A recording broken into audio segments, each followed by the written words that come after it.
Hello friends, welcome to physics scholar, myself Anoop Kushwaha. तो यह है मास्टर बैच 2.0 का लेक्चर नंबर 3 और आज की इस क्लास का हमारा टॉपिक है डायमेंशनल एनालिसिस। तो आज की इस क्लास में हम डायमेंशन के उन सभी क्वेश्चंस को डिस्कस करेंगे जो इसके पहले टीजीटी और पीजीटी के एग्जाम में पूछे जा चुके हैं। लेकिन देखिए, यहाँ पर हम सिर्फ और सिर्फ क्वेश्चंस को डिस्कस करेंगे। इससे रिलेटेड जो थियरीज है उनको हमने इसके पहले के टीजीटी और पीजीटी के बैच में डिटेल में डिस्कस किया था और आपको नोट्स भी प्रोवाइड किया था। ठीक है, तो अगर आप चाहते हैं कि इस लेक्चर का आपको ज़्यादा से ज़्यादा बेनिफिट मिले तो आपको सबसे पहले थियरी के उस लेक्चर को देखना पड़ेगा एज अ सप्लीमेंट्री लेक्चर, जिसका लिंक हमने डिस्क्रिप्शन में दिया हुआ है। तो अगर आपने वो लेक्चर देख लिया है तो आपको इस क्वेश्चन को करने का बेनिफिट मिलेगा। अगर आपने उनको नहीं देखा है तो आप क्या करेंगे, हर क्वेश्चन से एक नया नया रूल आप सीखेंगे। तो इतने सारे क्वेश्चन को करके रूल सीखने से अच्छा है आप एक बार थियरी के उस लेक्चर को देख लीजिए। सारे जो एस्पेक्ट है क्वेश्चन के वो आपको पता चल जाएंगे। फिर उसके बाद आप क्वेश्चंस को प्रैक्टिस करिएगा और ये देखिएगा किस तरह के क्वेश्चंस एग्जाम में पूछे गए हैं, क्या लेवल है, क्या दायरा है ना। इससे आपको इन सब चीज़ों की जानकारी मिल जाएगी। ठीक, तो सभी लोग डिस्क्रिप्शन में जो लिंक दिया हुआ है उससे आप जाकर के सप्लीमेंट्री लेक्चर को देख सकते हैं। उसके बाद आप यहाँ के क्वेश्चंस को अटेम्प्ट कर सकते हैं। ठीक है ना, चलिए स्टार्ट करते हैं। और सबसे पहला ही क्वेश्चन काफ़ी इंपॉर्टेंट क्वेश्चन है ये। और इस क्वेश्चन में देखिए क्या कर रहे हैं कि L और R जो हैं वो इंडक्टेंस और रेजिस्टेंस हैं। If L and R be the inductance and resistance respectively then the dimension of L by R will be. देखिए, अगर इसमें आप पुरानी पद्धति से इस क्वेश्चन को सॉल्व करेंगे तो आप क्या करेंगे, सबसे पहले आप L का डायमेंशन कहीं से निकालेंगे, ऐसा कोई फार्मूला सोचेंगे, है ना। सेल्फ इंडक्टेंस वाला जो फार्मूला था E = -L di/dt। और यहाँ से आप क्या करेंगे, इन सब का डायमेंशन रख करके आप L का डायमेंशन फाइंड आउट करेंगे। L का डायमेंशन फाइंड आउट करने के बाद आप R का डायमेंशन निकालेंगे। कोई ओम्स लॉ का फार्मूला लगाएंगे यहाँ पर, V = I × R। V और I का डायमेंशन रखेंगे, R का डायमेंशन निकालेंगे। और L और R का डायमेंशन निकालने के बाद आप इन दोनों को यहाँ पर पुट करेंगे, फिर उसके बाद सॉल्व करेंगे तो कोई ऑप्शन आपको मिल जाएगा, है ना। ये आपका क्लासिकल तरीका हो गया। लेकिन इस तरीके में आपको नुकसान ये होने वाला है कि आपके बाकी दो और क्वेश्चन का टाइम खा जाएगा। ठीक है, तो आंसर तो यहाँ से आ जाएगा। अगर आप एकेडमिक एग्जाम दे रहे होते तब तो ये कोई दिक्कत की बात नहीं थी, आंसर तो फाइनली आने ही वाला है। या आपके पास एग्जाम में टाइम बच गया तो भी आप कर सकते हैं। लेकिन टाइम बचाना है एग्जाम में तो आपको L/R के बारे में इतनी जानकारी रखनी होगी कि L/R जो है इसको हम बोलते हैं इंडक्टिव टाइम कांस्टेंट, है ना, इंडक्टिव टाइम कांस्टेंट। तो ये दो फार्मूले हैं टाइम कांस्टेंट के। एक तो आपसे L/R यहाँ दिया हुआ है, एक होता है C × R भी, है ना। ये भी क्या है, टाइम कांस्टेंट। इसको हम बोलते हैं कैपेसिटिव टाइम कांस्टेंट। सब याद रखिए ये, ठीक है ना। सिर्फ क्वेश्चन का आंसर पाना आपका मेन मकसद नहीं है, उस क्वेश्चन से रिलेटेड और क्या क्या चीजें हैं और क्या क्या हो सकती हैं उन सब चीजों को आपको ध्यान रखना होगा। ऐसा तो है नहीं कि ये क्वेश्चन अगर आपने कर लिया, अब अगली बार जब पीजीटी देने जाएंगे या टीजीटी देने जाएंगे तो यही क्वेश्चन पूछा जाएगा। हो सकता है कि हर बार ये पूछा है तो इस बार ये पूछ ले। ठीक है, तो कैपेसिटिव टाइम कांस्टेंट इसको बोलते हैं। और ये दोनों के दोनों टाइम कांस्टेंट है और इनका जो डायमेंशन है इसको हम टाउ से रिप्रेजेंट करते हैं। चाहे हम L/R की बात कर लें, CR की बात कर लें, ये टाइम कांस्टेंट है, इनको हम टाउ से रिप्रेजेंट करते हैं। और अगर ये टाइम कांस्टेंट है तो यहीं से पता चल रहा है कि ये टाइम का डायमेंशन देगा, मतलब L/R का डायमेंशन भी T का डायमेंशन होगा टाइम का, और C × R का डायमेंशन भी टाइम का ही डायमेंशन होगा। ठीक है, तो यहाँ पर ये चीज आप नोट कर लीजिए कॉपी में और इसको याद कर लीजिए। L/R, R और C × R ये दोनों टाइम कांस्टेंट है, इनका डायमेंशन वही होगा जो टाइम का डायमेंशन होता है, दैट मींस T। अब इसमें ऑप्शन ढूंढ लीजिए, ये नहीं है, ये हो जाएगा आपका, है ना, M0 L0 T, यानी कि सिर्फ T। ये तो है ही नहीं, जीरो है तो T हो गया, यानी ऑप्शन नंबर B करेक्ट हो जाएगा। ठीक है, चलिए इसको नोट कर लीजिए, आगे बढ़ते हैं। अगला क्वेश्चन देखिए। आज जो क्वेश्चन हम करने वाले हैं टोटल 25 क्वेश्चन करेंगे यहाँ पर क्लास में, और 2 क्वेश्चन आपके लिए होमवर्क होगा। ठीक है, और क्वेश्चन बड़े ही आसान है, तो आराम से हम इसको रोज की क्लास का जो टाइमिंग होता था उसी टाइमिंग में इन क्वेश्चंस को भी कर लेंगे। अब जैसे यहाँ पर एक क्वेश्चन दिया हुआ है, विच of the following have same dimension, मतलब दो क्वांटिटीज का पेयर दिया हुआ है और आपको बताना है कि इसमें से ऐसा कौन सा पेयर है जिनके दोनों क्वांटिटीज का डायमेंशन सेम है। ठीक, तो यहाँ पर देखिए क्या दिया हुआ, पोटेंशियल, एनर्जी और फोर्स। अब जब ये एनर्जी है और ये फोर्स है तो कभी नहीं हो सकता सेम। ये देखिए, ये टॉर्क है और ये फोर्स है। आपको पता है टॉर्क निकालने के लिए हम टाउ इक्वल टू क्या होता है, R×F। टॉर्क निकालने के लिए हम फोर्स में R से मल्टीप्लाई करते हैं, तो फिर फोर्स और टॉर्क का डायमेंशन सेम कैसे हो सकता है ना। फोर्स के डायमेंशन में लेंथ के डायमेंशन से मल्टीप्लाई करेंगे तब टॉर्क का डायमेंशन आएगा। तो ये भी सेम नहीं है, ये भी सेम नहीं, क्योंकि ये तो एनर्जी है और ये फोर्स है, बिल्कुल डिफरेंट। ये जूल में मेजर किया जाता है, ये न्यूटन या डाइन में। ठीक है ना। ये जूल या आर्ग में या ये न्यूटन या डाइन में। अब देखिए यहाँ टॉर्क है और यहाँ पोटेंशियल एनर्जी है, ठीक है। अब देखिए ये टॉर्क है और ये पोटेंशियल एनर्जी है। एनर्जी के लिए जब हम डायमेंशन निकालते हैं, अगर आपने थियरी वाले लेक्चर को देखा है, सप्लीमेंट्री लेक्चर को देखा है जो हमने आपको मॉर्निंग में प्रोवाइड किया था, तो आपको पता होगा कि कोई भी टाइप की एनर्जी हो, हीट हो, है ना, मतलब वर्क हो, हीट हो या एनर्जी हो, इन सब का डायमेंशन क्या होता है, mL2T-2, और इन सब का यूनिट क्या होता है, जूल। इनका यूनिट क्या होता है, जूल, और इनका डायमेंशन होगा mL2T-2। इस चीज को आपको ध्यान रखना पड़ेगा। जिनकी भी यूनिट जूल है उन सब का डायमेंशन mL2T-2 होता है। तो ये तो हमें पता है कि एनर्जी अगर हम निकालें, कोई भी एनर्जी हो, पोटेंशियल है, काइनेटिक है, कुछ भी है, उन सब का ये आपका डायमेंशन हो जाएगा। टॉर्क की बात करें तो टॉर्क का ये फार्मूला है F इंटू आर, और इसमें जो F है उस F का डायमेंशन आपको पता है mL2, और जो R है उस R का डायमेंशन होता है L, लेंथ। दोनों को मल्टीप्लाई करने पर ये बन जाएगा mL2T-2। देखिए जूल को जब हम ओपन करते हैं ना, तो जूल का मतलब यही होता है न्यूटन मीटर, और यहां से भी आप लिखेंगे इसको न्यूटन में और इसको मीटर में, तो इसका भी यूनिट क्या निकल के आएगा, न्यूटन मीटर। यूनिट दोनों का सेम है, इसीलिए डायमेंशन भी दोनों का सेम है, ठीक है। तो इसका मतलब कि एनर्जी और टॉर्क, इन दोनों का डायमेंशन क्या है, सेम है, और इसका भी आपस में सेम नहीं हो सकता। ये प्लांक कांस्टेंट है और ये मोमेंटम है, इनका भी आप निकालेंगे। प्लांक कांस्टेंट के लिए आपके पास फार्मूला है ना, E=hν से आप h का निकाल लीजिएगा प्लांक कांस्टेंट का, और मोमेंटम का फार्मूला आपको पता है मास इंटू वेलोसिटी को हम मोमेंटम यानी लीनियर मोमेंटम बोलते हैं। दोनों का डायमेंशन आप निकालेंगे, दोनों का डायमेंशन सेम नहीं आएगा, ठीक है। तो ऑप्शन नंबर सी इस क्वेश्चन का करेक्ट है, और इस चीज को आप नोट कर लीजिए, इसको आप याद कर लीजिए। कोई भी एनर्जी हो, हीट हो या वर्क हो, इन सब का यूनिट होता है जूल या न्यूटन मीटर, और इनका डायमेंशन होता है mL2T-2। हमने आपको सप्लीमेंट्री लेक्चर में और उसके बाद जो न्यूमेरिकल वाला लेक्चर है, उन दोनों ही लेक्चर में इस बात को बताया है कि आपको बहुत सारे डायमेंशन को याद भी रखना पड़ेगा। अगर आप इन चीजों को याद रखते हैं तभी आप इस क्वेश्चन में टाइम बचा पाएंगे। याद नहीं है तो आप एक एक का कैलकुलेट करेंगे, हर बार एनर्जी का डायमेंशन निकालने की कोशिश करेंगे, और वो टाइम कंज्यूम करेगा, ठीक है। चलिए ये हो गया ना, आगे बढ़ते हैं। अगला क्वेश्चन देखिए, और आप लोग भी क्वेश्चंस को अटेम्प्ट करते रहिए ना, साथ में आप आंसर देते रहिए, तो इससे आप, है ना, और आपको पता चलेगा कि आप इस क्वेश्चन को, जैसे हम आंसर लास्ट में बताएंगे उससे पहले आपका आंसर आ चुका होगा, तो वेरिफिकेशन भी आप करते रहेंगे साथ में। क्वेश्चन नंबर 3 कह रहा है कि dimensional formula for the absolute permittivity of vacuum या फ्री स्पेस इज। ये पीजीटी 2004 में क्वेश्चन पूछा गया है। Absolute permittivity of vacuum, permittivity नहीं बल्कि परमिएबिलिटी। देखिए एक होता है एब्सोल्यूट, यहां पर लिख देते हैं, थोड़ा कंफ्यूजन है। एब्सोल्यूट परमिएबिलिटी ये आपका मैग्नेटिज्म में आता है, एब्सोल्यूट परमिएबिलिटी मैग्नेटिज्म में आपने पढ़ा म्यू नॉट, और एक होता है एब्सोल्यूट परमिटिविटी जिसको आपने इलेक्ट्रोस्टैटिक में पढ़ा है, absolute permittivity of free space या वैक्यूम, इसको हम बोलते हैं एप्सिलॉन नॉट। तो ये जो म्यू नॉट होता है इसकी वैल्यू आपको याद रखनी चाहिए 4 पाई इंटू 10⁻⁷ न्यूटन पर एम्पियर स्क्वायर। एप्सिलॉन नॉट की बात करें तो इसकी वैल्यू आपको याद रखनी चाहिए 8.85 इंटू 10⁻12, और इसका यूनिट होता है coulomb square upon newton metre square, ठीक है। ये है आपका एब्सोल्यूट परमिटिविटी या परमिटिविटी ऑफ फ्री स्पेस, यह है एब्सोल्यूट परमिएबिलिटी या परमिएबिलिटी ऑफ फ्री स्पेस, ठीक है ना। निर्वात की चुंबकशीलता, निर्वात की वैद्युतशीलता, और इन दोनों की वैल्यू अगर आपको याद है विथ यूनिट, तो कभी भी आप इसका डायमेंशन या इसका डायमेंशन इनके यूनिट की हेल्प से बहुत ही आसानी से निकाल सकते हैं। अगर आपको यूनिट नहीं याद है तो आपको कोई ऐसा फार्मूला याद रखना पड़ेगा जिस फार्मूले में इनका यूज होता है, ठीक है।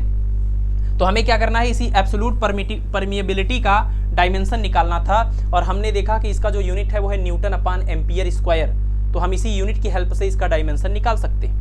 हमने आपको बताया है कि डायमेंशनल फार्मूला निकालने के लिए या तो आपको यूनिट पता हो या तो इससे रिलेटेड कोई फार्मूला पता हो। आप फार्मूले से भी निकाल सकते हैं और यूनिट से भी निकाल सकते हैं। यूनिट से निकालेंगे और बल्कि जल्दी हो जाएगा, सीधे सीधे देखिए न्यूटन है और ये एम्पियर स्क्वायर है, तो न्यूटन मतलब क्या, फोर्स का डायमेंशन, और ये यूनिट, और ये एम्पियर मतलब करंट का, तो इसका मतलब न्यूटन यानी फोर्स का डायमेंशन हो जाएगा mL2, और अपान में जो है वो करंट के लिए है, एम्पियर उसका यूनिट भी होता है और डायमेंशन भी होता है, तो a ही लिखा जाएगा, स्क्वायर है तो स्क्वायर ही लिखना पड़ेगा, बस ये ऊपर चला जाएगा। तो आंसर आ गया mL2 और a-2, ये इसका आंसर हो जाएगा। तो mL2 a-2 MLT-2 A-2, ये ऑप्शन नंबर ए करेक्ट हो जाएगा। ठीक है, ये दोनों चीजें आप नोट कर लीजिए, म्यू नॉट और एप्सिलॉन नॉट की वैल्यू और उसका डायमेंशन और इसका ये नाम। ठीक है, आगे बढ़ते हैं, अगला क्वेश्चन देखिए, क्वेश्चन नंबर 4। इसमें क्या दिया हुआ है, dimensional formula of latent heat, dimensional formula of latent heat. तो दो तीन चीजें यहां पर हैं जो आपको परेशान कर सकती हैं। एक तो आपका स्पेसिफिक हीट, इसको नोट कर लेंगे, एक आपका स्पेसिफिक हीट जिसको हम C से रिप्रेजेंट करते हैं, दूसरा आपका हीट कैपेसिटी, हीट कैपेसिटी जिसको हम मास में स्पेसिफिक हीट से मल्टीप्लाई करके पाते हैं, मास को स्पेसिफिक हीट से मल्टीप्लाई करने पर हीट कैपेसिटी, और तीसरा आपका लेटेंट हीट निकालना होता है। लेटेंट हीट के लिए एक फार्मूला है, ठीक है, लेटेंट हीट जिसको हम L से रिप्रेजेंट करते हैं, इसके लिए फार्मूला होता है Q/m। ठीक है ना, बल्कि ये फार्मूला कुछ इस तरीके से आपने याद किया होगा, Q = m × L। तो एक ये फार्मूला आप याद कर लीजिए, एक फार्मूला आप ये याद कर लीजिए, Q = m × C × ΔT। ये दो फार्मूले से आपके इन तीनों में से कोई भी क्वेश्चन पूछा जाए आप इसका आंसर दे सकते हैं। ठीक है, ये दो फार्मूले, Q = m × L में जो Q है वो हीट है, जो Q है वो क्या है, हीट है, M मास है, और जो L है उसी को हम बोलते हैं लेटेंट हीट। ठीक है, गुप्त ऊष्मा। और यहाँ पर देखिए ये हीट है, ये मास है, ये स्पेसिफिक हीट है, यही जो C है ना वही हमारा क्या है, स्पेसिफिक हीट। और उसके बाद ये है चेंज इन टेम्परेचर। ठीक है, चेंज इन टेम्परेचर। तो Q = m × C × ΔT और Q = m × L। अब सबसे पहले हम यहाँ पर देख लेते हैं, लेटेंट हीट की बात हो रही है, तो हम इस लेटेंट हीट का डायमेंशन अगर निकालना है तो L = क्या हो जाएगा, ये हो जाएगा Q/m। और Q अगर हीट है, आपको पता है Q अगर हीट है तो चाहे हीट हो, चाहे वर्क हो, चाहे एनर्जी हो, इन सब का यूनिट होता है जूल और इन सब का डायमेंशन होता है mL2T-2। ठीक है, तो यही वैल्यू हम यहाँ पर सीधे सीधे रखेंगे। Q is a type, heat is a type of energy, work और हीट जो है वो एनर्जी के टाइप हैं। वर्क जो है वो टेम्परेचर डिफरेंस पर डिपेंड नहीं करता, वर्क में जब एनर्जी ट्रांसफर होता है वो दो ऑब्जेक्ट के टेम्परेचर डिफरेंस पर डिपेंड नहीं करता। लेकिन हीट में जो एनर्जी का ट्रांसफर होता है, हीट एक ऐसी एनर्जी है जो कि टेम्परेचर डिफरेंस की वजह से ट्रांसफर होती है, higher temperature to lower temperature heat energy transfer होती है। तो अगर ये एनर्जी है तो डायमेंशन वही mL2T-2 और अपान ये मास है तो ये हो जाएगा आपका m से m कैंसिल करेंगे तो डायमेंशन फार्मूला आ गया L2T-2। स्टैंडर्ड फॉर्म में लिखेंगे तो m0 भी यहाँ पर अगर m जो है वो एब्सेंट है तो m0 बोल सकते हैं। तो m0 L2 और T-2, m0 L2 और T-2, ऑप्शन नंबर ए इस क्वेश्चन का करेक्ट हो जाएगा। ठीक है, तो इस क्वेश्चन में इन्होंने पूछा था लेटेंट हीट का। सपोज अगर ये पूछ लेते आपसे हीट कैपेसिटी का डायमेंशन, तो हीट कैपेसिटी जो है ना, इस पूरे पोर्शन को, इतना जो दिख रहा है आपको m × में C लिखा हुआ है, ये जो पूरा हिस्सा दिख रहा है इसको हम बोलते हैं हीट कैपेसिटी। तो हीट कैपेसिटी का डायमेंशन निकालने के लिए हीट के यानी एनर्जी के डायमेंशन को टेम्परेचर के डायमेंशन से डिवाइड करना पड़ेगा। ये टेम्परेचर डिफरेंस है, ठीक है ना। तो यहाँ पर क्या हो जाएगा, इसके लिए अगर निकाले हम हीट कैपेसिटी का डायमेंशन तो ये हो जाएगा हीट का डायमेंशन mL2T-2 और डिवाइडेड बाई टेम्परेचर का डिफरेंस, टेम्परेचर डिफरेंस है और टेम्परेचर का डायमेंशन थीटा या के लिखा जाता है तो हम थीटा लिख दे रहे हैं, अपान में ये थीटा हुआ और ये पूरा सॉल्व करने के बाद आ जाएगा mL2T-2 थीटा -1, ये ऊपर जाके क्या हो जाएगा थीटा -1। ठीक है, ये हमने निकाला हीट कैपेसिटी का डायमेंशन, ये हमने निकाला लेटेंट हीट का डायमेंशन। और क्या पूछ सकते हैं आपसे, स्पेसिफिक हीट का भी डायमेंशन पूछ सकते थे। तो स्पेसिफिक हीट का अगर निकालना होता तो C को रोकते और बाकी सबको डिवाइड करते, तो स्पेसिफिक हीट के लिए क्या आ जाता, C = आएगा Q/m और इंटू में डेल्टा T। इन सब का डायमेंशन रख दीजिए, स्पेसिफिक हीट का भी डायमेंशन मिल जाएगा। ये हुआ आपका mL2T-2 और ये मास के लिए लिखेंगे m इसके लिए, और ये टेम्परेचर है तो ये हो जाएगा थीटा यानी कि केल्विन। ठीक है, के भी लिखा जाता है टेम्परेचर के लिए और थीटा भी लिखा जाता है। इसी को सॉल्व कर लीजिए, m से m कैंसिल हो जाएगा, ये ऊपर चला जाएगा तो आपको मिलेगा L2T-2 थीटा -1। ठीक है, ये आपका हुआ स्पेसिफिक हीट का डायमेंशन, ये हुआ आपका लेटेंट हीट का डायमेंशन और ये हुआ आपका हीट कैपेसिटी का डायमेंशन। ठीक है, और तीनों के लिए ये फार्मूले, मतलब आपको ये चीज याद रखनी है, इतनी चीजें आप याद रखिए, सारे क्वेश्चन आपके हो जाएंगे कि इसमें से कुछ भी पूछा जाए आप कर लेंगे। ठीक है, इसको आप नोट कर लीजिए, फिर आगे बढ़ते हैं। सिर्फ एक क्वेश्चन, इस क्वेश्चन का आंसर पाना हमारा टारगेट बिल्कुल नहीं है। जैसे आप में से बहुत सारे लोग, मुझे पता है कि उनके मन में चल रहा होगा कि सर जो है 10 से 15 लेक्चर में ही मतलब 1.5 घंटे कर दे रहे हैं। एक्चुअल में वो 10 से 15 आपको देखने में नंबरिंग के हिसाब से लग रहे हैं। हर क्वेश्चन के पीछे जो 2-2, 3-3 पॉइंट्स और ऐड हो रहे हैं ना, वो 10 क्वेश्चन नहीं बल्कि वो 40 क्वेश्चन हो जाते हैं। ठीक है, तो ऐसा करेंगे तभी हम चीज़ों को कवर कर पाएंगे। और अगर हम ये सोचें कि आज तक जितने क्वेश्चन आए हुए हैं टीजीटी और पीजीटी में, एक एक क्वेश्चन को हम करेंगे और उसको कॉपी में लिखेंगे, तो ऐसा पॉसिबल नहीं है। ठीक है ना, तो आपको एक समराइज वे में उसका निचोड़ जानना है। क्वेश्चन कब बदल जाएगा आपको ये भी नहीं पता है, दूसरा क्वेश्चन आ जाएगा तो क्या करेंगे। आगे देखिए क्वेश्चन नंबर 5, इसमें कह रहे हैं कि अगर फोर्स F हो, लेंथ L हो और टाइम T हो, मतलब फोर्स को F से, लेंथ को L से और टाइम को T से रिप्रेजेंट करें, और उसके बाद कह रहे हैं कि इनको क्या माना जाए, इनको फंडामेंटल यूनिट माना जाए। ठीक है ना, फंडामेंटल ये दोनों तो हैं, लेकिन क्वेश्चन में कह रहे हैं कि इस फोर्स को भी फंडामेंटल यूनिट माना जाए। फंडामेंटल यूनिट माना जाए मतलब फोर्स को अब और ब्रेक नहीं करना है। फोर्स का डायमेंशन MLT-2 नहीं लिखना है, फोर्स को ही फंडामेंटल मानना है। जैसे 7 फंडामेंटल थे, है ना, जिसमें लेंथ था, मास था, टाइम, टेम्परेचर, ये सब जो 7 फंडामेंटल क्वांटिटीज थी, ये करें अगर हम इसको भी फंडामेंटल मान लें, जबकि ये है फोर्स, इसको फंडामेंटल मानने का मतलब इससे ज़्यादा इसको ब्रेक नहीं करना, इसको एज अ F रहने देना है। तो कह रहे हैं कि then the dimensional formula of mass, mass का डायमेंशनल फार्मूला क्या होगा।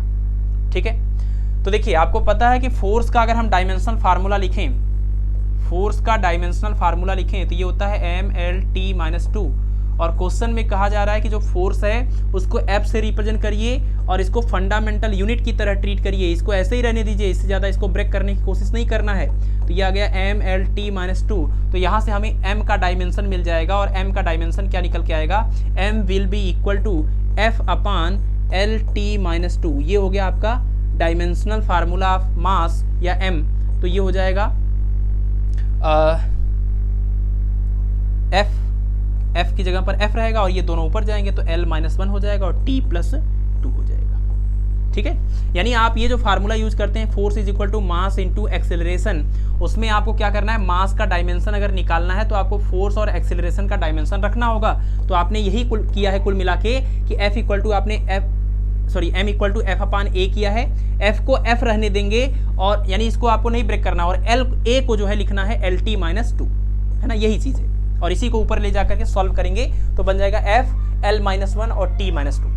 ऐसा नहीं करना है आपको कि फोर्स को हम ब्रेक कर दें, कैसे, ऐसे MLT-2, और जब फोर्स को आप ऐसे ब्रेक कर देंगे तो ये जो एक्सेलरेशन का LT-2 रखेंगे, इस वाले LT-2 से ये LT-2 कैंसिल हो जाएगा, तो मास का डायमेंशन M ही मिलेगा, है ना। तो मास का डायमेंशन M तो होता है, लेकिन ऐसे टाइम पर हम F को लिखते हैं क्या, MLT-2, और इस क्वेश्चन में कहा गया है F को आपको F लिखना है, एज अ फंडामेंटल यूनिट लिखना है, तो मास का डायमेंशन क्या आएगा, तो मास का डायमेंशन आ गया F/L-1 T/2, F/L-1 और T/2, यही ना। तो ये हो गया आपका ऑप्शन नंबर बी करेक्ट। ठीक, चलिए इसको नोट कर लीजिए। Next question number 6। Question number 6, I hope की चीजें आपको समझ में आ रही होंगी। ठीक है, the dimensional formula for the physical quantity E²/2ε0 H into C, E²/2ε0 H into C, आपको इस पूरी क्वांटिटी का डायमेंशनल फार्मूला बताना है। इसमें जो E है वो आपको पता है क्या है, E जो है वो फंडामेंटल चार्ज है, और जो एप्सिलॉन है वो परमिटिविटी या फ्री स्पेस है, जो H है वो प्लांक कांस्टेंट है, जो C है वो लाइट की स्पीड है। तो आपको इन सब की वैल्यू सॉल्व करने के बाद जो डायमेंशन आएगा वो बताना है। तो E का डायमेंशन रखिए, चार्ज का डायमेंशन क्या होता है, A इंटू टी। चार्ज का डायमेंशन क्या होता है, चार्ज का डायमेंशन होता है A इंटू टी। ठीक है, फोर्स का डायमेंशन होता है MLT-2। ठीक है, इसके अलावा एनर्जी या वर्क या हीट का डायमेंशन होता है ML2T-2। ठीक है, इसके अलावा और बता दें आपको, फ्रीक्वेंसी का डायमेंशन होता है T इनवर्स। ये सब आपको पता होना चाहिए, ये सब आपको याद रखना पड़ेगा। तो हमने रख दिया, इसका स्क्वायर करना होगा, और अपान में रखिए जल्दी से। एप्सिलॉन नॉट की बात करें तो एप्सिलॉन नॉट की अभी अभी वैल्यू हमने निकाली थी 8.85 इंटू 10⁻⁻12, और यूनिट क्या था, coulomb square upon newton metre square. ठीक है, तो यहाँ से हम रखेंगे coulomb square upon newton metre square. या तो एक काम आप करिए, सबसे पहले आप इसकी यूनिट निकाल लीजिए, तो इससे और सिंपल हो जाएंगी चीज़ें। ये कूलाम स्क्वायर हुआ, ठीक है, ये कूलाम स्क्वायर, और ये एप्सिलॉन नॉट के लिए रखिए coulomb square upon newton metre square, और h जो है प्लांक कांस्टेंट है, तो आपको पता है E equal to H nu होता है, और तो h इक्वल टू क्या हो जाएगा, h इक्वल टू हो जाएगा E अपान में न्यू, और E जो है वो आपका जूल है, और न्यू जो फ्रीक्वेंसी है वो पर सेकेंड है, तो सेकेंड जो है ऊपर चला जाएगा जूल सेकेंड, तो यहाँ पर क्या लिखेंगे जूल सेकेंड, और जो C है उसका हो जाएगा मीटर पर सेकेंड, ठीक है। तो देखिए सेकेंड से सेकेंड कैंसिल हो जाएगा, और ये कूलाम स्क्वायर से कूलाम स्क्वायर कैंसिल हो जाएगा, और इसमें देखिए न्यूटन मीटर स्क्वायर है ना, तो आपको पता है कि एनर्जी का जो यूनिट है या वर्क की जो यूनिट है, वर्क इक्वल टू क्या होता है फोर्स इनटू में डिस्प्लेसमेंट, और वर्क की यूनिट हम लिखते हैं जूल, और फोर्स का यूनिट होता है न्यूटन, और डिस्प्लेसमेंट का यूनिट होता है मीटर। इसका मतलब न्यूटन मीटर को ही हम बोलते हैं जूल, तो न्यूटन मीटर स्क्वायर है, तो एक मीटर को अगर न्यूटन के साथ लिखें तो ये जूल मीटर बन जाएगा। तो आपको मिला क्या, वन अपान ये देखिए जूल और मीटर, और अपान में यहाँ से क्या मिला, न्यूटन और मीटर मिला के हुआ जूल, और उसके साथ में बचा एक और मीटर, ये पूरा इससे कैंसिल हो गया, कोई यूनिट बची ही नहीं, ये जूल मीटर और ये न्यूटन मीटर स्क्वायर ये पूरा कैंसिल हो गया आपस में, कोई भी यूनिट नहीं बचा, तो कोई भी इसका डायमेंशन भी नहीं आएगा, यानी ये एक डायमेंशन लेस क्वांटिटी है। ये काफी इंटरेस्टिंग रिजल्ट आया है इसका, है ना, बिल्कुल अनएक्सपेक्टेड रिजल्ट आया है कि ये जो क्वांटिटी आपको दी हुई थी, अगर आप इसमें सबका डायमेंशन रख के कैलकुलेट करें तो कोई डायमेंशन नहीं आएगा। और ये हमें कैसे पता चला, हमने पहले इसका यूनिट निकाला, क्योंकि यूनिट अक्सर दिमाग में रहता है, तो हमने यूनिट सबका याद था, रख दिया, सबको सॉल्व किया, तो सॉल्व करने के बाद कुछ बचा ही नहीं, 1 आ गया। अब इसका 1 का डायमेंशन थोड़ी लिखेंगे, डायमेंशन तो किसी यूनिट का होता है, नंबर का नहीं होता है, तो कोई भी यूनिट नहीं आया, इसका मतलब कोई भी डायमेंशन नहीं आएगा। तो ये जो क्वेश्चन में दिया हुआ है ये एक डायमेंशन लेस क्वांटिटी है। ये क्या है, एक डायमेंशन लेस क्वांटिटी है। आपको ऑप्शन ढूंढना होगा M0 L0 T0, यानी कि ये ऑप्शन नंबर बी करेक्ट हो जाएगा, ठीक है। इसको आप नोट कर सकते हैं, इसको आप नोट कर सकते हैं। अच्छा, ऐसा किया जा सकता है, मुझे लग रहा है कि अगली क्लास से एक काम करते हैं, ये जो ऑप्शन लिखे हुए हैं ना, इन ऑप्शंस को यहाँ पर किनारे लिखते हैं, ताकि इधर क्लियरली हम कैलकुलेशन कर सकें, क्योंकि यहीं पर कैलकुलेशन करना होता है, स्पेस की कमी आ जाती है और ये ऑप्शन दिखाई नहीं देते। तो क्वेश्चन यहाँ लिखेंगे, ऑप्शन को इस किनारे कर देंगे, कैलकुलेशन इधर आराम से एकदम फ्रेश कैलकुलेशन किया जा सकता है, ठीक है। इसका स्क्रीनशॉट ले लीजिए, आगे बढ़ते हैं। नेक्स्ट क्वेश्चन नंबर 7, इसमें देखिए क्या हुआ है कि y into A equal to x into B, इसमें जो y है वो यंग मॉडुलस है, और Young modulus of elasticity, a जो है वो एरिया है सिंपल सा, और b जो है वो क्या है, b is dimension less, b क्या है, डायमेंशन लेस, मतलब b का कोई डायमेंशन नहीं है।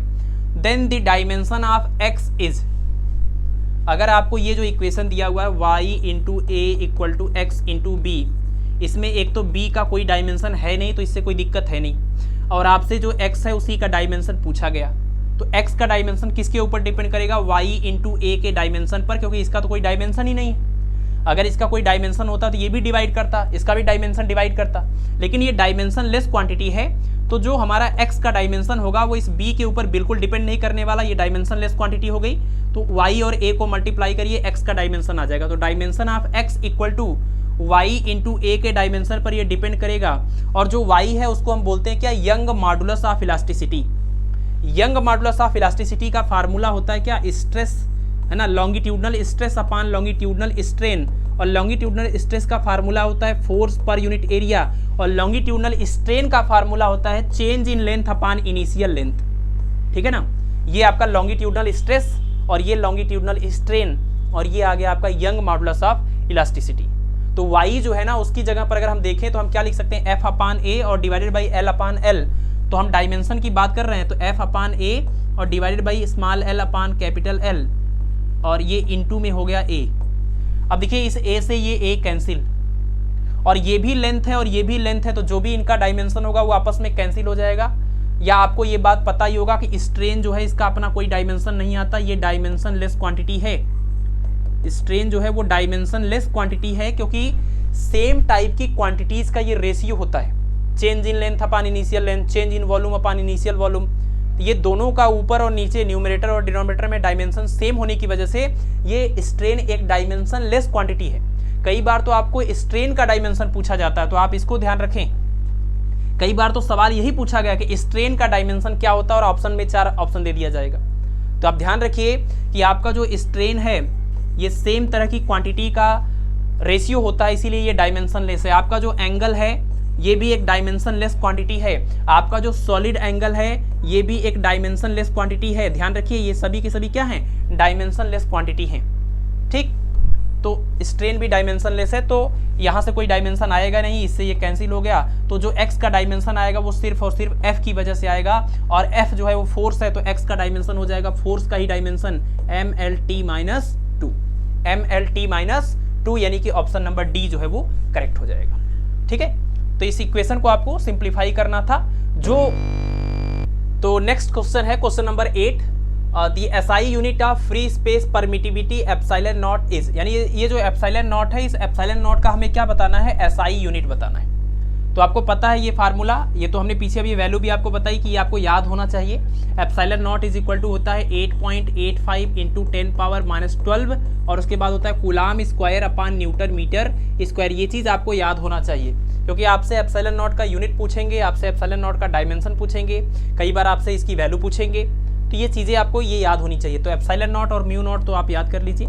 ठीक है, ये 4 पाई इंटू 10⁻⁻7, और उसके बाद न्यूटन पर ampere square. Permittivity of free space, permeability of free space.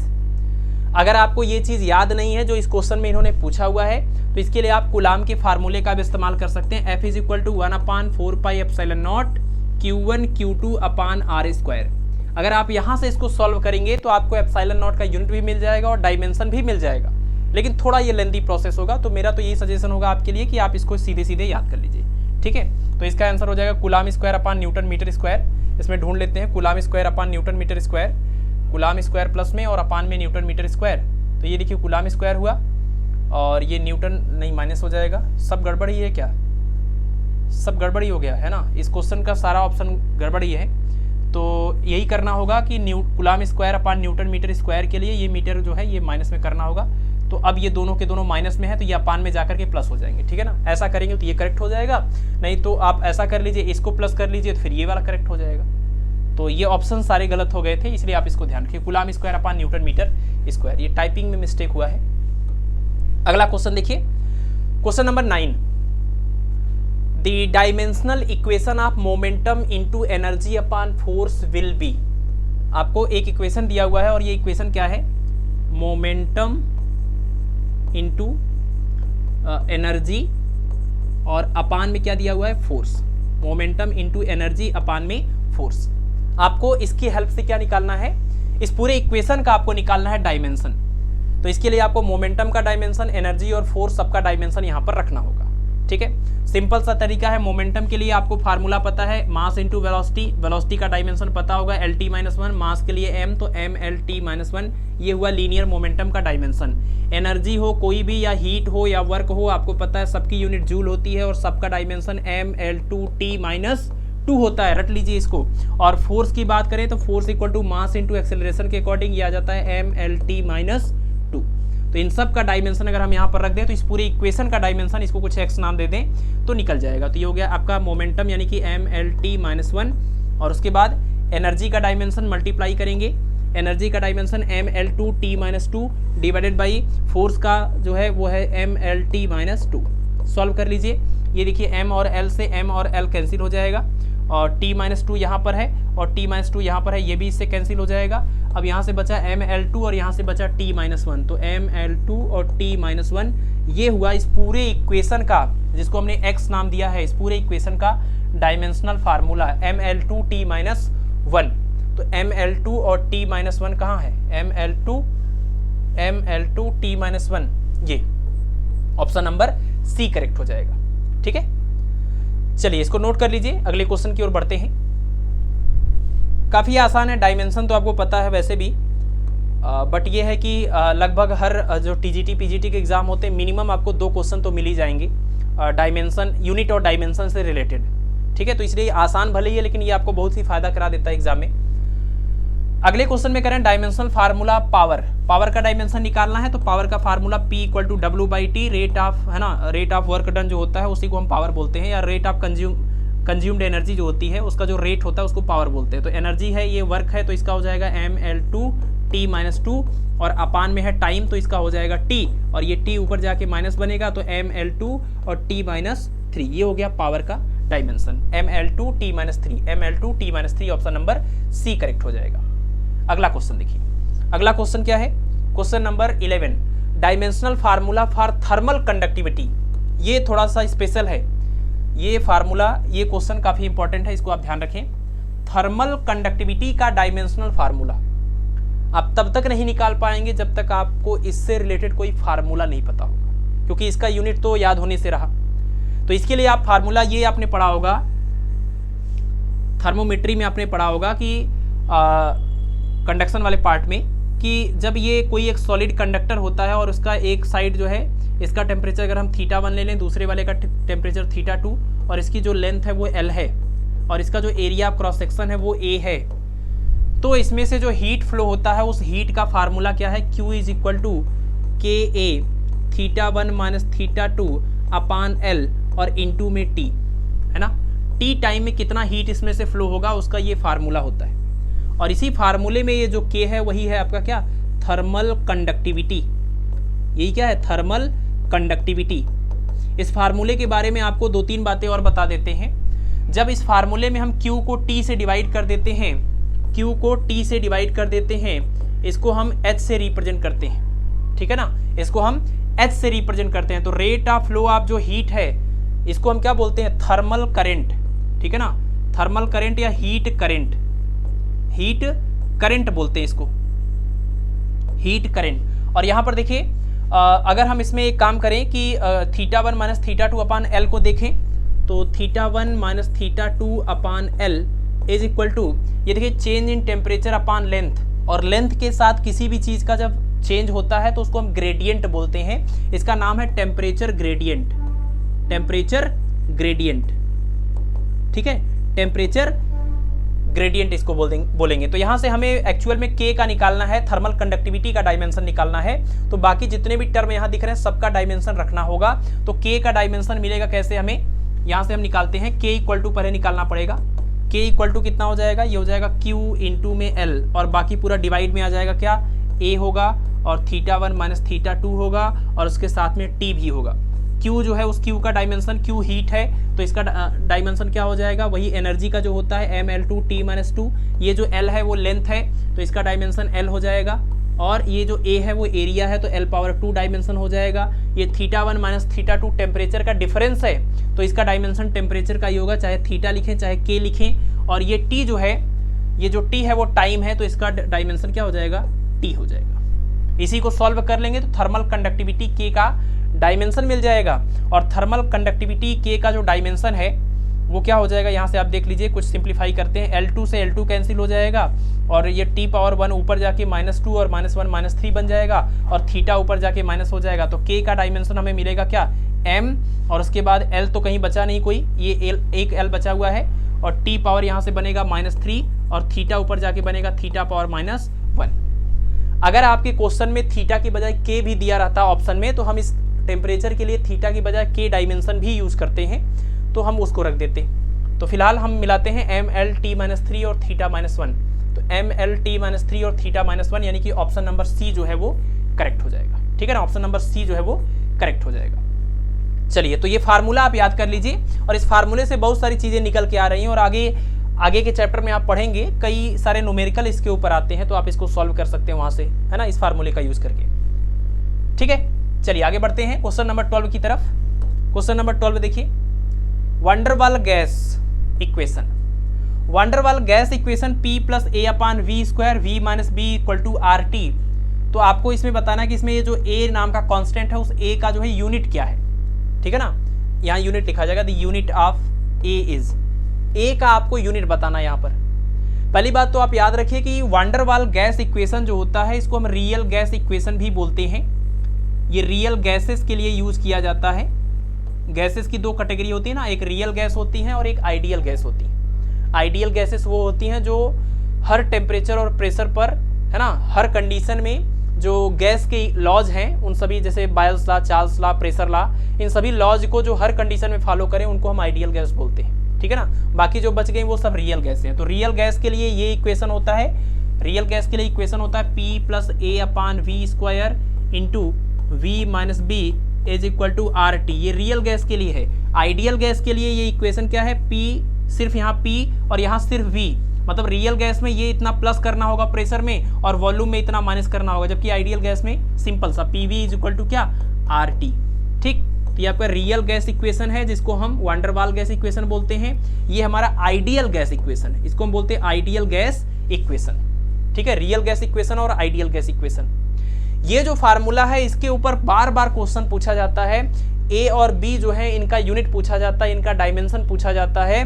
साथ ही साथ इस फार्मूले को, ये जो फार्मूला अभी हमने यहाँ लिखा है, ये ध्यान रखिए, ये हमने 1 मोल गैस के लिए लिखा हुआ है। ये इक्वेशन 1 मोल गैस के लिए, रियल गैस के लिए ये इक्वेशन है और आइडियल गैस के लिए ये इक्वेशन है। अगर n नंबर ऑफ मोल्स हो जाएं तो PV इक्वल टू यहाँ nRT या म्यू नंबर ऑफ मोल हो जाएं तो म्यू RT हो जाता है। अब आपको हम ये होमवर्क दे रहे हैं, आपको ये बताना है कि जो रियल गैस इक्वेशन होता है, नंबर ऑफ मोल्स जब म्यू हो जाता है या n हो जाता है तो इस इक्वेशन को कैसे लिखा जाता है, यहाँ पर या फिर यहाँ पर क्या मॉडिफिकेशन होगा, ये आपको बताना है। ठीक है, ये आपका होमवर्क है कि n मोल के लिए, n मोल गैसेस के लिए रियल गैस इक्वेशन को कैसे लिखा जाता है। ये तो 1 मोल गैस के लिए। ठीक है, तो फिलहाल हम क्वेश्चन पर आते हैं।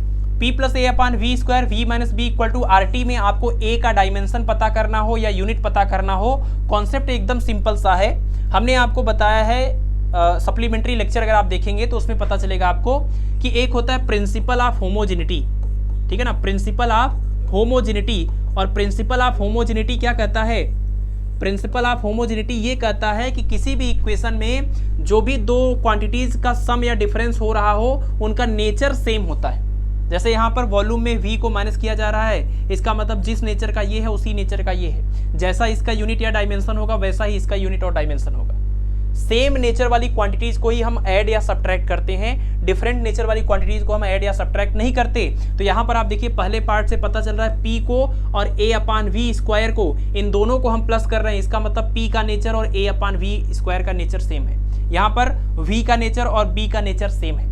तो अगर हमें B का भी यूनिट या डायमेंशन निकालना होता तो डायमेंशन ऑफ B जो है वो डायमेंशन ऑफ V के बराबर होता है, और V जो है वॉल्यूम है तो इसका डायमेंशन हो जाता क्या, L³ और इसका यूनिट हो जाता है MKS सिस्टम में मीटर क्यूब, CGS सिस्टम में क्या, सेंटीमीटर क्यूब।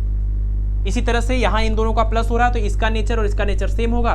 तो प्रेशर इक्वल टू A/V², तो A इक्वल टू हो जाएगा P इंटू में V²। अब आपको A का यूनिट चाहिए तो इनका यूनिट रखिए, A का डायमेंशन चाहिए तो इनका डायमेंशन रखिए, MKS में चाहिए तो MKS में रखिए, CGS में चाहिए तो CGS में रखिए।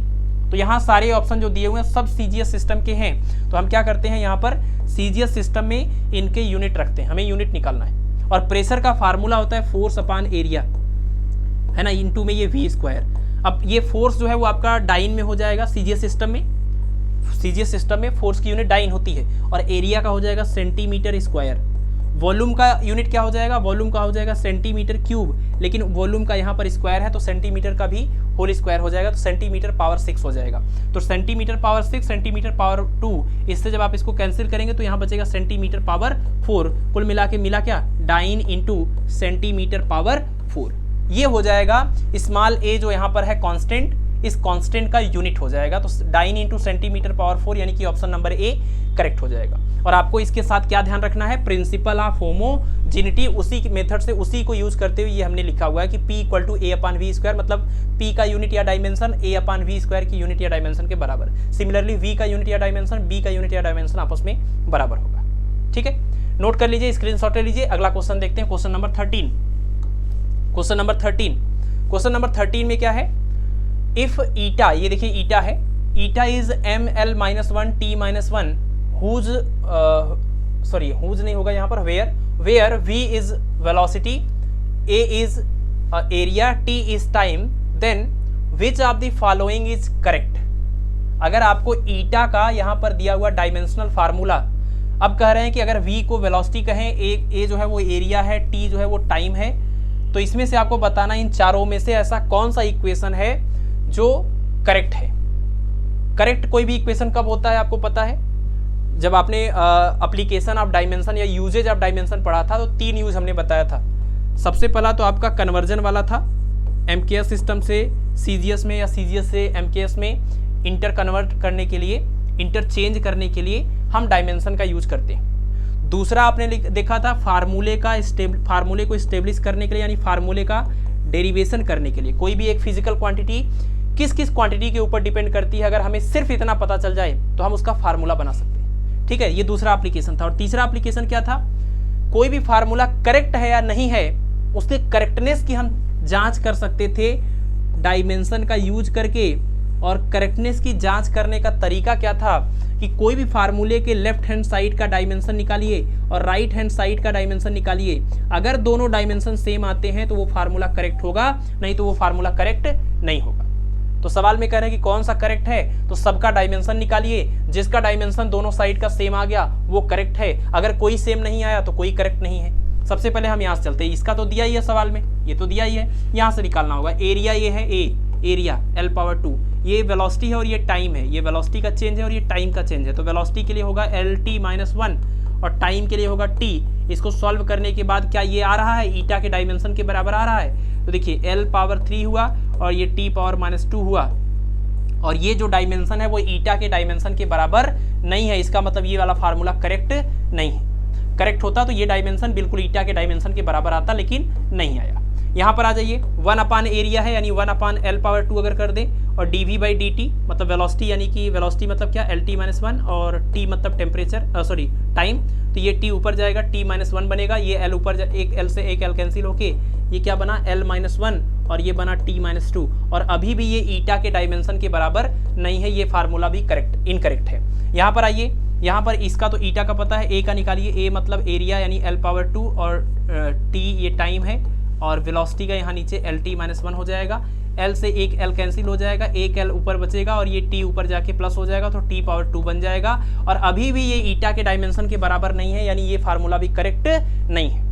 हमने इन तीनों फार्मूलों का डायमेंशन निकाला इस दूसरे वाले साइड का, पहले इस साइड का तो दिया है लेफ्ट हैंड साइड का, राइट हैंड साइड का हमने निकाला, लेकिन लेफ्ट के बराबर कभी मिला ही नहीं, कभी मिला ही नहीं, कभी मिला ही नहीं। इसका मतलब ये तीनों के तीनों फार्मूले गलत हैं, इसका कोई भी ऑप्शन करेक्ट नहीं होगा। तो लास्ट में एक ऑप्शन दिया था नन ऑफ दीज एबव, इसमें से कोई नहीं, तो यही आंसर करेक्ट हो जाएगा। ठीक है, चलिए क्वेश्चन नंबर 14। क्वेश्चन नंबर 14 में देखिए क्या दिया हुआ है, the dimension of A/B in the relation P = A + X/B हुज नहीं होगा, यहाँ पर वेयर होगा, where P is pressure and X is distance R। यानी हमें A/B का डायमेंशन बताना है जहां पर P प्रेशर है और X डिस्टेंस है, और ये एक रिलेशन दिया हुआ है। यानी क्या दिया हुआ, P = A + X/B। ये जो P है वो प्रेशर है, जो X है वो डिस्टेंस है, तो A/B का डायमेंशन चाहिए। इसको थोड़ा सेपरेट करिए, तो सेपरेट मतलब A/B होगा और X/B होगा, यही होगा। और आप देखिए ये दो टर्म आपस में प्लस किए जा रहे हैं, और दो टर्म जब प्लस या माइनस किए जाते हैं इसका मतलब दोनों का नेचर सेम होता है, होमोजीनियस नेचर के होते हैं। तो प्रिंसिपल ऑफ होमोजेनिटी के अकॉर्डिंग हम कह सकते हैं डायमेंशन ऑफ A/B वो डायमेंशन ऑफ X/B के बराबर होगा, और इन दोनों को प्लस करने के बाद जो आया वो भी तो इन्हीं के नेचर या इन्हीं के डायमेंशन जैसा होगा। एग्जाम्पल वही है, जैसे हम यहाँ पर लिखें 2 मीटर + 3 मीटर, तो क्या यहाँ पर 5 सेकेंड आता है? ऐसा तो नहीं होता है। अगर हम 2 मीटर + 3 मीटर करें तो 5 मीटर ही तो आता है। यानी कि ये जो फाइनल रिजल्ट हमारा आया है उस फाइनल रिजल्ट का भी नेचर वही होगा जो इनका और इनका नेचर था, और इनका नेचर सेम रहेगा तभी ये प्लस हो पाएंगे।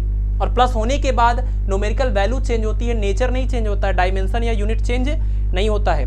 तो अगर ये दोनों सेम नेचर के हैं और आपस में प्लस किए जा रहे हैं, तो प्लस करने के बाद जो आएगा उसका भी नेचर, उसका भी डायमेंशन, उसका भी यूनिट वही होगा जो इन दोनों का है। तो इसका मतलब डायमेंशन ऑफ A/B और डायमेंशन ऑफ X/B तो आपस में बराबर हैं, और इनको करने के बाद जो आया उसका भी डायमेंशन इनके डायमेंशन के बराबर होगा। तो हमें करना क्या था, हमें A/B का डायमेंशन पता करना था, और आप देखिए कितना आसान हो गया। A/B का डायमेंशन प्रेशर के डायमेंशन के बराबर है प्रिंसिपल ऑफ होमोजेनिटी से। तो A/B का डायमेंशन प्रेशर के डायमेंशन के बराबर है, और प्रेशर का फार्मूला होता है फोर्स/एरिया। फोर्स का तो याद ही रहता है हमें डायमेंशन mLT-2, और एरिया का डायमेंशन क्या l पावर 2, एक l से एक l कैंसिल, ये बन जाएगा m और l ऊपर जाके माइनस और t माइनस कितना 2।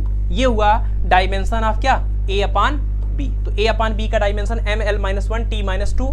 ऑप्शन ढूंढ लीजिए ml-1 t-2, यानी कि ऑप्शन नंबर ए करेक्ट हो जाएगा। ठीक है, चलिए इसको नोट करिए। प्रिंसिपल ऑफ होमोजेनिटी का ये एप्लीकेशन था। अगला क्वेश्चन देखिए। नेक्स्ट क्वेश्चन में कह रहे हैं कि dimension of 1 upon epsilon not upon mu not. ये क्वेश्चन बहुत बार पूछा गया, सिर्फ 2 बार हमने यहाँ मेंशन किया हुआ है। और इंटरेस्टिंग बात कि टीजीटी 2016 के 2016 के टीजीटी में भी और उसी साल के पीजीटी में भी ये क्वेश्चन पूछा गया है, 1 upon mu naught into epsilon naught का डायमेंशन। ठीक है ना, आप जब भी टीजीटी और पीजीटी का एग्जाम देने जाएंगे तो आप पूरी पॉसिबिलिटी रखिए कि 1 upon mu naught epsilon not या रूट के अंदर या इसका पावर कुछ करके, एक ये टर्म और दूसरा आपको ये जो एल अपान आर वाला है, इनकी पॉसिबिलिटी बहुत ज़्यादा होती है। ठीक है ना, इनमें से ये क्वेश्चंस बहुत पूछे जाते हैं। तो यहाँ पर आप देखिए 1 अपान म्यू नॉट और एप्सिलॉन नॉट का आपको डायमेंशन पता करना है। तो अगर आप फिर से वही दिमाग में सोच रहे होंगे कि म्यू नॉट के लिए होता है 4 पाई इंटू 10⁻⁻7 न्यूटन पर एम्पियर स्क्वायर और एप्सिलॉन नॉट के लिए होता है 8.85 into 10⁻12 coulomb square upon newton metre square. अगर आप यहाँ से सोच रहे हैं तो मुझे लग रहा है कि आप गलत सोच रहे हैं। आपको इससे भी ज़्यादा सटीक एक चीज़ याद होनी चाहिए और वो ये है कि C इक्वल टू एक फार्मूला होता है 1 upon under mu naught epsilon not. Electromagnetic wave में आपने पढ़ा होगा कि इन दोनों के प्रोडक्ट का स्क्वायर रूट लेकर रेसिप्रोकल करने पर आता है स्पीड ऑफ लाइट c। तो इससे अगर हम इन सवालों को सॉल्व करें तो बहुत ही आसान हो जाता है। तो ये बहुत ही इंपॉर्टेंट फार्मूला है, आप इसको याद कर लीजिए। C इक्वल टू 1 अपान, अब ये क्वेश्चन क्या होता है, कई बार ऐसा भी हो जाता है हमें जरूरत पड़ती है स्क्वायर करने की, तो स्क्वायर कर देंगे C स्क्वायर और इधर हो जाएगा क्या 1 upon mu naught epsilon not. और आप देखिए यही आपका क्वेश्चन यहाँ पर दिया हुआ 1 upon mu naught epsilon naught, यानी 1 upon mu naught epsilon naught C square के बराबर है। तो इसका जो डायमेंशन होगा वो C के डायमेंशन के स्क्वायर के बराबर होगा। और C जो है वो स्पीड है, लाइट की स्पीड वैक्यूम में या फ्री स्पेस में। तो इसका मतलब इसका जो डायमेंशन आएगा 1 upon mu naught C epsilon naught का, ये C स्क्वायर के डायमेंशन के बराबर। और ये स्पीड है तो मीटर पर सेकंड में आएगा, तो इसका मतलब मीटर पावर 2 और सेकंड पावर 2, ये तो यूनिट हुआ। डायमेंशन की बात कर लें, मीटर पर सेकंड यानी LT-1 आएगा स्पीड का और ये पावर 2 हो जाएगा। तो कितना हो गया L पावर 2 और T पावर -2। ये हुआ dimension of 1 upon mu naught epsilon not. बाकी आप अगर यहाँ से करना चाहते हैं कि हम म्यू नॉट का यूनिट रखेंगे, एप्सिलॉन नॉट का यूनिट रखेंगे, कैलकुलेट करके जो आएगा फिर उसका डायमेंशन कन्वर्ट करेंगे, थोड़ा लेंदी होगा, आंसर आ जाएगा, थोड़ा लेंदी हो जाएगा। तो आप उससे अच्छा है इसको ध्यान रखें। इसके ऊपर सवाल भी पूछे जाते हैं और इसके ऊपर तमाम चीज़ें पूछी जाती हैं, इसलिए ये फार्मूला ही आप याद कर लीजिए। ये क्वेश्चन भी आपका जल्दी से हो जाएगा। ठीक है ना, L पावर 2 और T पावर -2, इसमें ऑप्शन में ढूंढ लीजिए। यहाँ पर ऑप्शन नंबर डी जो है वो करेक्ट है। ठीक है, तो इस क्वेश्चन का यही रहस्य था, ये चीज़ अब फार्मूला आपको याद करना होगा। अगला question, question number 16, which of the following is the unit of strain. शुरुआत में ही डिस्कस हुआ, एकदम शुरुआत में हमने डिस्कस किया कि जो स्ट्रेन है वो एक डायमेंशन लेस क्वांटिटी है, क्योंकि स्ट्रेन का मीनिंग ये होता है, स्ट्रेन मतलब change in dimension upon initial dimension. Dimension मतलब अब लेंथ की हम बात कर रहे हैं या वॉल्यूम की बात कर रहे हैं या फिर एंगल की बात कर रहे हैं। तो change in length upon initial length करते हैं तो हम उसको क्या बोलते हैं, लॉन्गिट्यूडनल स्ट्रेन। ठीक है ना, तो स्ट्रेन के 3 टाइप होते हैं अलग अलग, लॉन्गिट्यूडनल और आपका एक होता है दूसरा जो है वो ट्रांसवर्सल है, जिसको हम कुछ और बोलते हैं, नॉर्मल स्ट्रेन भी बोलते हैं। और लास्ट में एक आपका आता है सियरिंग स्ट्रेन, है ना। तो 3 टाइप के स्ट्रेन होते हैं, हम जब इलास्टिसिटी चैप्टर पढ़ेंगे तो वहाँ पर इसके बारे में बात करेंगे। स्ट्रेस भी 3 टाइप के और स्ट्रेन भी 3 टाइप के, और इसी वजह से मॉडुलस ऑफ इलास्टिसिटी भी 3 टाइप के। ठीक है, तो ये जो स्ट्रेन है वो change in dimension upon initial dimension या change in length upon initial length. ऊपर और नीचे दोनों सेम ही क्वांटिटी है, दोनों का यूनिट और दोनों का डायमेंशन सेम होने की वजह से पूरा कैंसिल हो जाएगा, ना ही इसका कोई यूनिट आएगा और ना ही कोई इसका डायमेंशन आएगा। तो स्ट्रेन एक डायमेंशन लेस या यूनिट लेस क्वांटिटी है, तो नो यूनिट इसका करेक्ट आंसर हो जाएगा। ठीक है, क्वेश्चन नंबर 16। अगला क्वेश्चन है 17 में कह रहे हैं कि फार्मूला वोल्ट इंटू चार्ज अपान टाइम यानी कि V इंटू क्यू अपान टी अगर दिया हो तो इसके इक्विवेलेंट इसमें से कौन है। अगर V इंटू क्यू अपान टी दिया हो तो उसके इक्विवेलेंट कौन सी क्वांटिटी है, एक्सेलरेशन, वर्क डन, वेलोसिटी और पावर। तो इसको सॉल्व कर लीजिए। क्या दिया हुआ, V इंटू क्यू अपान टी, और Q चार्ज है, T टाइम है, और चार्ज अपान टाइम को, rate of flow of charge को हम इलेक्ट्रिक करंट बोलते हैं। इसका मतलब पोटेंशियल इंटू करंट हो गया, और पोटेंशियल इंटू करंट जो है वो पावर का फार्मूला होता है, आपने पढ़ा भी होगा, P equal to V into I, P equal to I square R, P equal to V square upon R. ये पावर के 3 अलग अलग फार्मूले है ना, इलेक्ट्रिकल पावर के फार्मूले। तो Q अपान टी जो है वो करंट है, तो करंट इंटू वोल्टेज करेंगे पावर बन जाएगा। तो इसका मतलब यहाँ पर क्या है, पावर है। या तो आप इसको डायमेंशन भी निकालते या यूनिट भी निकालते, उससे भी आप इसको करेक्ट कर सकते थे, पावर हो जाएगा। अगला देखिए question number 18, the distance travelled by an object in time t is given by x equal to a plus B T square upon a, the dimension of a and b are. मतलब एक equation दिया हुआ है x equal to a plus B T square upon a, इसमें जो x है वो distance है, तो इस कह रहे हैं कि a और b का डायमेंशन बताइए, a और b का डायमेंशन बताइए। इसमें जो x है वो डिस्टेंस है और जो t है वो टाइम है, ठीक है। तो यहाँ पर हम क्या अप्लाई करेंगे, जब भी कोई दो इक्वेशन, दो टर्म जो है आपस में प्लस हो रहे हो या माइनस हो रहे हो, तो यहाँ पर हम यूज करते हैं प्रिंसिपल ऑफ होमोजेनिटी। और प्रिंसिपल ऑफ होमोजेनिटी कहता है कि dimension of a will be equal to dimension of B T square upon a will be equal to, इन दोनों का सम करने पर जो आया उसका भी डायमेंशन आपस में इक्वल होगा।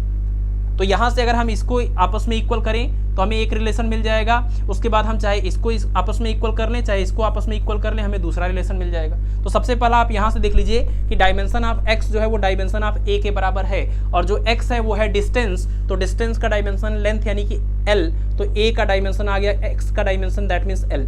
तो पहला तो यही हो गया कि l आ जाएगा, पहले ऑप्शन में क्या होगा, l होगा। तो देखिए यहाँ भी l है और यहाँ भी l है।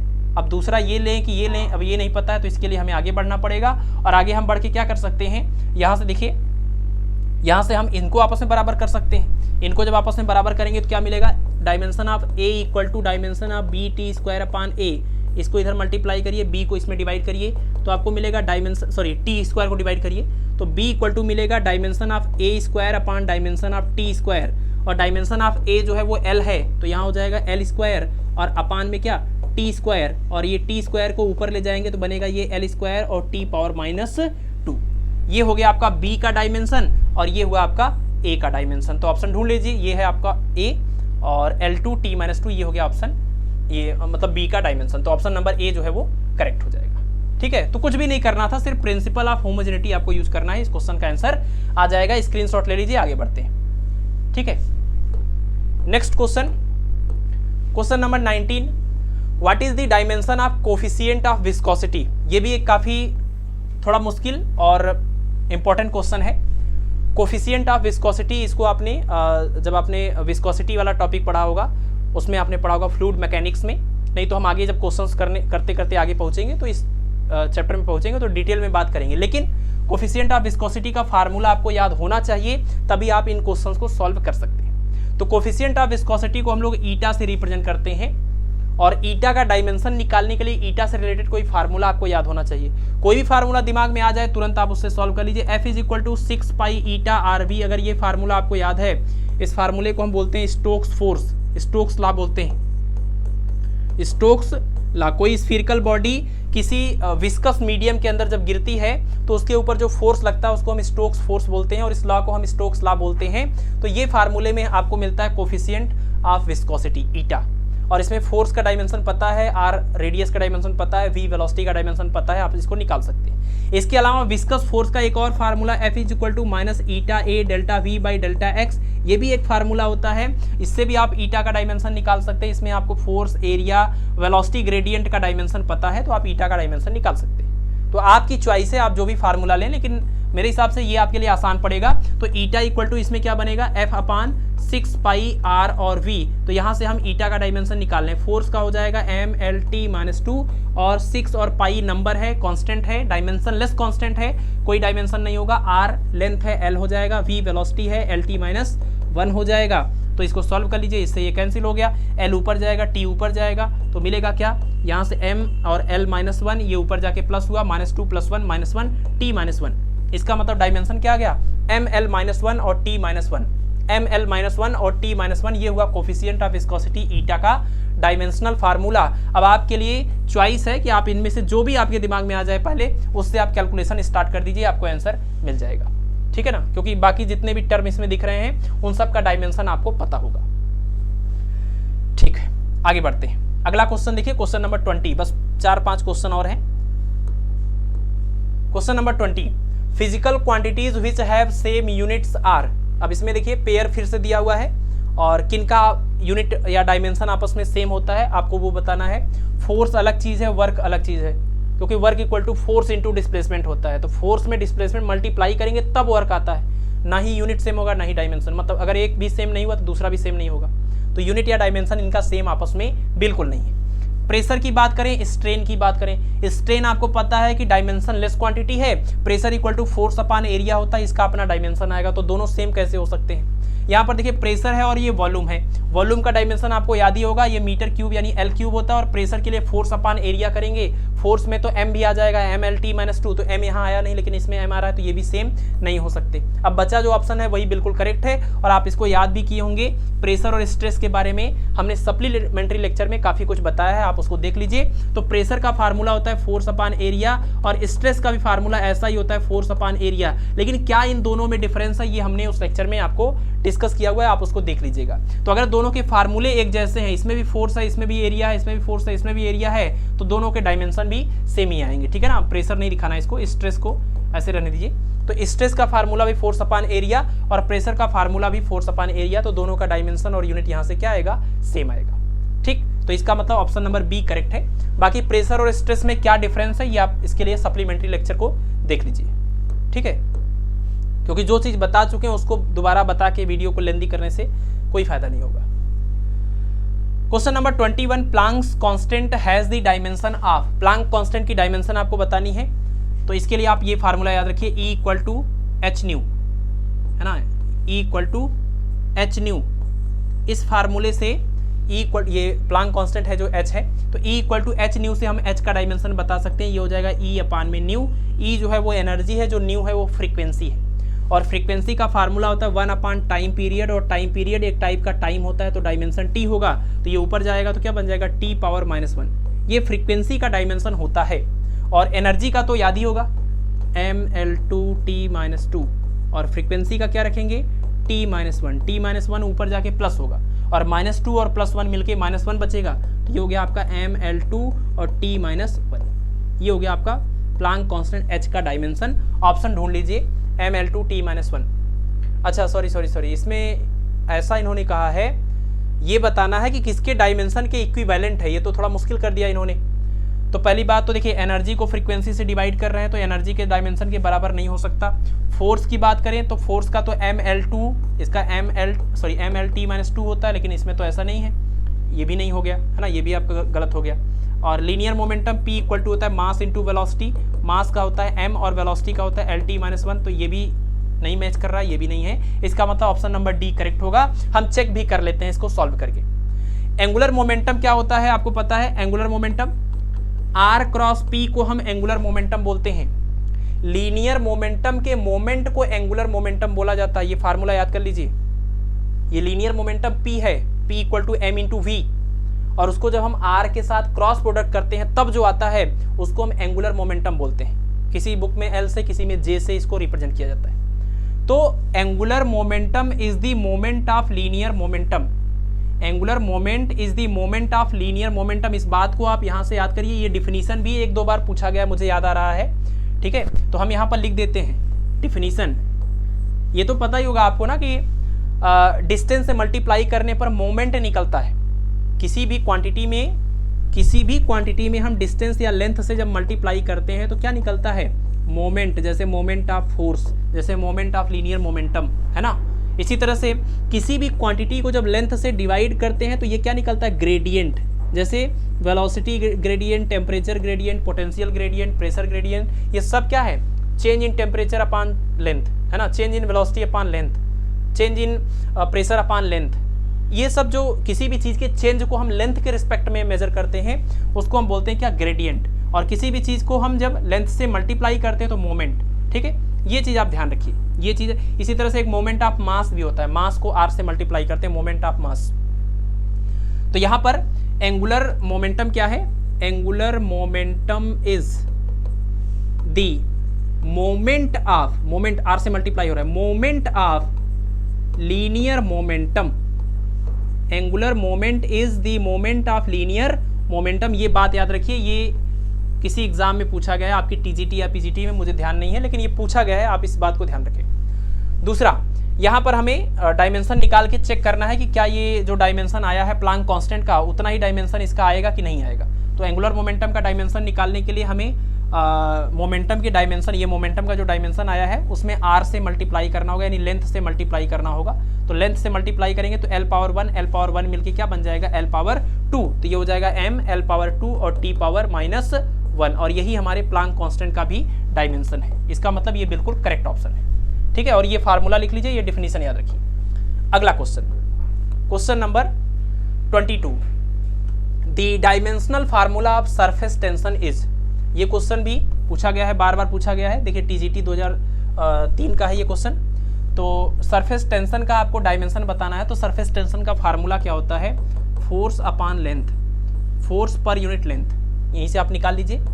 फोर्स के लिए फार्मूला mlt-2 और लेंथ के लिए ये डायमेंशन या ये क्या हो जाएगा l से l कैंसिल हो जाएगा तो mt-2। ये है सरफेस टेंशन का dimensional formula mt-2 option number C correct हो जाएगा, ठीक है। चलिए,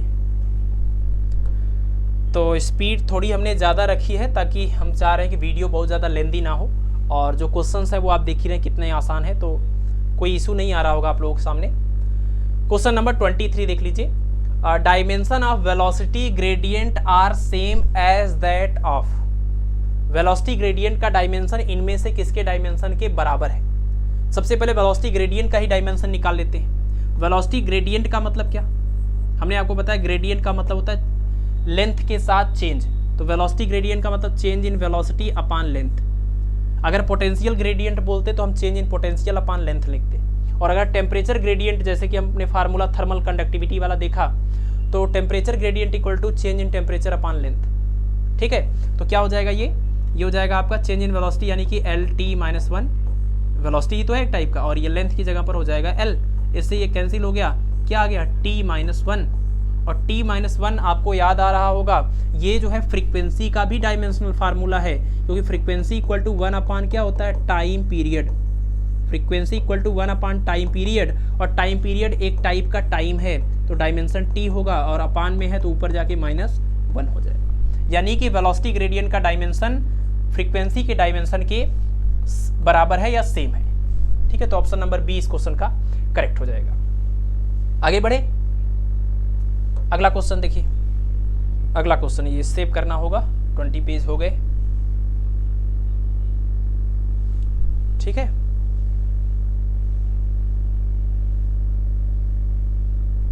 बस 2 क्वेश्चन और करेंगे, और बाकी 2 क्वेश्चन जो हैं वो आपके होमवर्क हैं, उनको आप सॉल्व करिएगा और कमेंट सेक्शन में अपना आप रिप्लाई दीजिएगा, ठीक है ना। अगला देखिए question number 24, dimension of quality factor. Quality factor का फार्मूला याद है, quality factor Q is equal to omega L upon R। ये है आपका क्वालिटी फैक्टर, इसका डायमेंशन आपको बताना है। इसमें ओमेगा जो है वो एंगुलर फ्रीक्वेंसी है सिग्नल की, और L जो है वो इंडक्टेंस है, R जो है वो रेजिस्टेंस है। अब देखिए, अगर आप ओमेगा L R सबका डायमेंशन रख के कैलकुलेट करेंगे तो ये महंगा पड़ेगा आपको, है ना, और ये उतना महंगा है नहीं। इसके लिए आप क्या करिए, ओमेगा इंटू L अपान R, इसको इस तरह से देखिए, ओमेगा L अपान R को ओमेगा इंटू L अपान R टाइप से देखिए। और L अपान R जो है ये हमने आपको शुरुआत में ही बताया सबसे पहले क्वेश्चन में, कि इसको हम बोलते हैं इंडक्टिव टाइम कांस्टेंट। और अगर ये टाइम कांस्टेंट है तो इसका डायमेंशन वही होगा जो टाइम का होता है, तो इसका डायमेंशन हमने रख दिया T। और ये जो ओमेगा है वो क्या है, ओमेगा है एंगुलर फ्रीक्वेंसी, और angular frequency omega equal to 2πn, जहां n क्या है, frequency, linear frequency. Omega equal to 2πn, या तो ऐसे कर लीजिए आप 2π/t, omega equal to 2π/t, time period है ये। तो ओमेगा का डायमेंशन निकालने के लिए टाइम पीरियड का डायमेंशन रखेंगे। इस नंबर का तो कोई डायमेंशन नहीं होगा, 1 रखा, और अपान में इसका डायमेंशन t, ये क्या बन जाएगा, t पावर -1। इसका मतलब जो ओमेगा है उसका डायमेंशन क्या हो जाएगा, t पावर -1, और जो L/R है उसका डायमेंशन हमने क्या रखा, t, तो t पावर 1 और t पावर -1 मिलके t पावर 0 हो जाएगा, यानी m0 L0 और t0। इसका मतलब क्वालिटी फैक्टर जो है वो एक फैक्टर है, एक तरह से नंबर है, बाकी इसका कोई डायमेंशन नहीं आएगा, ये डायमेंशन लेस क्वांटिटी है। यहाँ पर ऑप्शन में d पावर 0 दिया हुआ है, तो यही आंसर जो है वो करेक्ट हो जाएगा। ठीक है, चलिए तो इसको नोट कर लीजिएगा, ये फार्मूले को जरूर नोट कर लीजिएगा, इसको याद करिए, इसके ऊपर क्वेश्चन भी आते हैं, न्यूमेरिकल आते हैं। अगला क्वेश्चन और हमारी तरफ से ये last question, dimensional formula of impedance is, है ना, इम्पीडेंस का डायमेंशन पूछ रहे हैं। इम्पीडेंस आपको पता है क्या होता है, आप जब एसी वाला चैप्टर पढ़ते हैं, अल्टरनेटिंग करंट वाला चैप्टर, तो उसमें एक शुरुआत में आप आर सर्किट में रेजिस्टेंस की बात करते हैं, फिर जब आप एल सर्किट में जाते हैं, सी सर्किट में जाते हैं, तो उसको हम क्या बोलते हैं, एक्स एल या फिर एक्स एल या एक्स सी, इसको हम क्या बोलते हैं, रिएक्टेंस बोलते हैं। ये क्या है, इसका नाम है रिएक्टेंस, इसको तो सभी लोग जानते हैं, ये सिंपल सा रेजिस्टेंस। इसी तरह से जब हम एलआर सर्किट, सीआर सर्किट या एलसीआर सर्किट की बात करते हैं, यानी जिसमें कम से कम दो का कॉम्बिनेशन हो या दो से फिर ज़्यादा का कॉम्बिनेशन हो, उसमें एक चीज़ निकल के आती है जिसको हम बोलते हैं इम्पीडेंस Z। और ये जो तीनों के तीनों हैं, चाहे वो रिएक्टेंस हो चाहे वो इम्पीडेंस, इसी को हम बोलते हैं इम्पीडेंस, इसी का नाम क्या है, इम्पीडेंस। तो चाहे इम्पीडेंस हो, चाहे रिएक्टेंस हो, चाहे रेजिस्टेंस हो, ये सब के सब एक तरह का रेजिस्टेंस ही है। लेकिन आप ध्यान रखिए, हम लोग जब रेजिस्टेंस बोला करते हैं तो वो प्योर आर सर्किट होती है, उसमें धारा के रास्ते में जो रुकावट आती है उसको हम रेजिस्टेंस बोलेंगे। लेकिन अगर कोई एल सर्किट है, सी सर्किट है, उसमें धारा के मार्ग में जो रुकावट आती है उसको हम रेजिस्टेंस की बजाय दूसरा नाम देते हैं रिएक्टेंस। इसको बोलते हैं इंडक्टिव रिएक्टेंस, इसको बोलते हैं कैपेसिटिव रिएक्टेंस। ठीक है, और जब हमारा सर्किट इन किसी भी दो का कॉम्बिनेशन हो, चाहे एल और आर का हो, चाहे एल और सी का हो, चाहे सी और आर का हो, किसी भी दो का कॉम्बिनेशन या तीनों का कॉम्बिनेशन हो, तब धारा के मार्ग में जो रुकावट आती है उसको हम इम्पीडेंस बोलते हैं, जेड से रिप्रेजेंट करते हैं। तो ये जो इम्पीडेंस है, रिएक्टेंस और रेजिस्टेंस है, ये नेचर में एक ही तरह की क्वांटिटी है, ये धारा के मार्ग में रुकावट ही बताते हैं, एक तरह के सब रेजिस्टेंस ही होते हैं। तो इन सब का यूनिट और डायमेंशन वही होगा जो कि रेजिस्टेंस का होता है, यानी कि ओम होता है। इन सब का यूनिट क्या होगा, ओम होगा। तो ओम्स लॉ के अकॉर्डिंग हमें पता है V = I × R होता है। लेकिन अगर हम इम्पीडेंस बोल रहे हैं तो हम इसको Z लिख देते हैं, तो Z = क्या हो जाएगा, V/I। हमें I और V का डायमेंशन अगर पता हो तो हम इम्पीडेंस, रेजिस्टेंस, रिएक्टेंस सबका डायमेंशन निकाल सकते हैं। अब देखिए, करंट का डायमेंशन तो पता है A होता है, A फॉर एम्पियर, लेकिन जो पोटेंशियल है उसका डायमेंशन आपको याद नहीं होगा, याद करने की जरूरत भी नहीं है। आप इसके लिए ये फार्मूला याद रखिए, V = W/Q, है ना। पोटेंशियल की जो डिफिनीशन है V = W/Q या पोटेंशियल डिफरेंस का, वहां से भी आ जाएगा, वही चीज है। तो W का डायमेंशन रखिए mL2T-2, और जो चार्ज है उसका डायमेंशन आपको पता है A × T। इसको सिंप्लीफाई करेंगे तो आपको पोटेंशियल का डायमेंशन मिलेगा, और ये होगा mL2T-3A-1। ये हुआ पोटेंशियल का डायमेंशन, और उसको यहाँ पर रख के करंट से डिवाइड कर दीजिए इसके डायमेंशन से, तो इम्पीडेंस मिल जाएगा। तो ये हुआ आपका mL2T-3A-1 और divided by dimension of current, current का डायमेंशन A, और A ऊपर जाके A-1 पहले से है, मिल के बनेंगे A-2। तो ये हुआ आपका mL2T-3A-2। ये हुआ डायमेंशन ऑफ इम्पीडेंस। अगर आपसे रेजिस्टेंस भी पूछते तब भी यही होता, आपसे अगर रिएक्टेंस पूछते तब भी यही होता। तो रेजिस्टेंस हो, चाहे रिएक्टेंस हो, चाहे इम्पीडेंस हो, इन सब का यूनिट होता है ओम, और इन सब का डायमेंशन होता है mL2T-3 और A-2। यहाँ पर ऑप्शन आपको ढूंढना पड़ेगा mL2T-3 और A-2, यानी कि ऑप्शन नंबर बी करेक्ट हो जाएगा। ठीक है, तो ये थे हमारी तरफ से आज के इस पूरे लेक्चर के बहुत सारे इंपॉर्टेंट क्वेश्चंस, जो कि प्रीवियस ईयर के ही क्वेश्चंस थे। आज हमने कोई भी क्वेश्चन अपने मन से चॉइस नहीं किया है, सारे के सारे जो क्वेश्चंस थे, इसीलिए हमने कोशिश किया कि आज ये ईयर वगैरह लिख दें, लेकिन ये बहुत टाइम टेकिंग है, तो मुझे नहीं लगता कि ये बहुत दिन तक कैरी हो पाएगा। तो ये सारे के सारे जो क्वेश्चंस थे वो कोई भी ऐसे क्वेश्चन नहीं थे जो हमने इंपॉर्टेंट समझ के आपको डिस्कस किए, ये सब के सब TGT और PGT के प्रीवियस ईयर के क्वेश्चंस हैं। ठीक है, तो मुझे उम्मीद है कि ये लेक्चर आपको समझ में आया होगा, सारी चीज़ें आप इसको, है ना, और प्रैक्टिस आपके काम की रही होगी। और अगर आपने थियरी का लेक्चर नहीं देखा तो पहले डिस्क्रिप्शन में लिंक दिया हुआ है, आप उस लेक्चर को देखिए, उससे सारा आपका फंडा जो है वो क्लियर हो जाएगा कि फंडामेंटल क्वांटिटीज़ कौन सी हैं, डायमेंशन निकालने का तरीका क्या है, इसके एप्लीकेशंस क्या क्या हैं, क्या क्या इसकी लिमिटेशंस हैं, वो सारी चीज़ें आप जब प्रिंसिपल ऑफ होमोजेनिटी क्या है, जब एक बार थियरी का लेक्चर देख लेंगे तो ये सारी चीज़ें एकदम अच्छे से समझ में आ जाएंगी। ठीक है ना, और एक दो बार आप खुद से प्रैक्टिस कर लीजिएगा ताकि ये जो चीज़ें हैं वो आपको याद हो जाए, है ना। आता तो सबको है डायमेंशन निकालना, लेकिन कहाँ से कौन चीज़ें को कनेक्ट करना है, कैसे रिलेट करना है, कैसे टाइम बचेगा, ये चीज़ ही तो मेन है। बाकी किसी को भी डायमेंशन आपने एक बार बता दिया तो वो तो किसी का भी डायमेंशन निकाल लेगा। लेकिन हम यहाँ ये डिस्कस कर रहे हैं कि किस क्वेश्चन को कितने कम समय में आसानी से हम जल्दी से सॉल्व कर सकते हैं। बाकी इस तरह के जो लैंग्वेज यहाँ पर आ जाते हैं उसका क्या मीनिंग है, उसके लिए हमें क्या करना पड़ेगा, क्या सोचना चाहिए, वो चीज़ें हम यहाँ डिस्कस कर रहे हैं। ठीक है, चलिए तो अब हम आपको 2 होमवर्क देते हैं। इन दोनों क्वेश्चन को आप सॉल्व करिएगा और सॉल्व करके कमेंट सेक्शन में रिप्लाई करिएगा। सबसे पहला क्वेश्चन आपको ये करना है कि एप्सिलॉन नॉट जो है, अच्छा एक मिनट, ये तो पीछे ही क्वेश्चन कई बार रिपीट हो गया तो कोई फ़ायदा ही नहीं हुआ इसको पूछने का, है ना। इसको पूछने का कोई फ़ायदा नहीं, ये क्वेश्चन हमने खुद ही करा दिया, पीछे 2 बार इसको डिस्कस किया हमने। ठीक है, इसको छोड़ दीजिए। तो आप इस वाले क्वेश्चन को करिएगा। ये जो आर है जिसको हम गैस कांस्टेंट बोलते हैं, ये जो आपने PV = RT लिखा था, या आपने जो आइडियल रियल गैस इक्वेशन लिखा था, वान डर वाल गैस इक्वेशन, उसमें जो आर आता है इसको हम बोलते हैं गैस कांस्टेंट। तो आपको इस गैस कांस्टेंट का डायमेंशन बताना है। जो भी आंसर आएगा उसको आप कमेंट सेक्शन में बताइएगा। बाकी आज का हमारा ये लेक्चर आपको कैसा लगा, इसका फीडबैक भी आप कमेंट सेक्शन में जरूर दीजिएगा, ताकि जो भी कमियां हमें लग रही हो, आपको लग रही हो, उन कमियों को हम सुधारेंगे और अगले लेक्चर में इस चीज़ को इम्प्रूव करेंगे। ठीक है, तो आज के लिए इतना ही। बाकी आप लोग पढ़ाई करते रहिए और अपना ख्याल रखिए। धन्यवाद।